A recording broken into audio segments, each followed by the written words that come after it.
speak to lawyer and former presidential spokesperson of the Philippines, Harry Roque. Now, Harry, I'm glad to have you join me now. So Duterte's... Pleasure. Thank you. So Duterte's counsel argued that the case against his client rested on, quote, political demagoguery, and that during the legal proceedings, there have been attempts to influence political outcomes. What do you think about this? The Philippine president has always maintained that the ICC no longer has jurisdiction over the Philippines because we had withdrawn, and that the prosecutor started the preliminary investigation on the second year after the deposit of instrument of ratification, when the duty to cooperate after withdrawing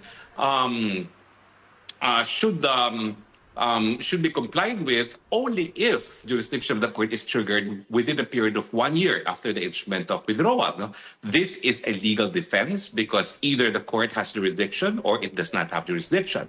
And we all know that the jurisdiction of the court, being a court created by virtue of treaty, rests on states' consent freely given. And in the case of the Philippines, as in the case of Russia and Israel, the Philippines had already withdrawn. And at the time the preliminary investigation was authorized, we were no longer a member, and hence no obligation to cooperate and recognize the jurisdiction of the ICC. That has been the consistent position of the president, the former president. And he has said that he has accepted his peace within his cell, knowing that the court has no jurisdiction. He does not recognize the jurisdiction of the court. And he says that even if he is locked away in faraway Hague, his heart and soul remain with the Filipino people in the Philippines. All right. Now, the counsel argued that the current administration previously refused to cooperate with the ICC, like you have said, but suddenly changed its stance. Now, why do you think that happened? What are the chances of actual political interference in the trial? We're finding out that the earlier statements of Marcos Jr., who, as you know, is a drug addict, is all a lie, because while he was saying that they would not cooperate with the ICC, we now have information indicating that he has, in fact, extended full support to the ICC, which negates what he has said. And the reason for this, I think, is Marcos, it's in his genes to want to stay in office forever. And I think the plan is this time around, they will not allow the people to remove them from power, and that means destroying the biggest threat to their political reign, and that is the Duterte family. Okay, so Duterte's counsel described his client as a unique phenomenon in Philippine politics, as he used controversial methods to uphold public order. What do you make of that assessment? I myself did not start as a Duterte supporter, but I was won over by his unconventional ways. He's very refreshing in his ways. He has none of these polished speeches. He has only raw sincerity. And I think that's what won the people's heart. The fact that he is for real. He knows how the people feel and is able to address the aspirations of the people. He truly is a unique leader, which explains why, when he left office, he enjoyed unprecedented approval rating of 80%, a feat that no other president has achieved in Philippine history. Now, supporters point out that other global leaders, including Benjamin Netanyahu, remain in power despite serious allegations. Why is the ICC so determined to hold trial against Duterte, when individuals like the Israeli Prime Minister have not faced similar scrutiny?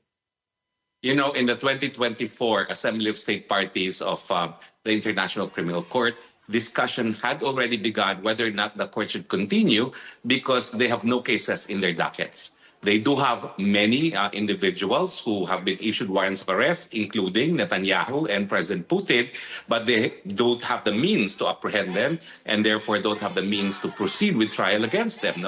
Now, Duterte is an existential issue for the ICC. It is their justification to continue to exist as a court, and that is why my prediction is, regardless of guilt or innocence, they will proceed against Duterte because they feel that it is better to have an ICC to afford remedies to victims of the most heinous crimes, even at the expense of the individual fundamental human right of Duterte. Now, does this reinforce concerns that the ICC disproportionately targets leaders from smaller or even developing nations? Well, this is a unique case because it was Marcos Jr. himself who kidnapped and surrendered him to the ICC's jurisdiction. No? There was absolutely no cooperation because the records will indicate that there hasn't even been any request for cooperation made by the ICC.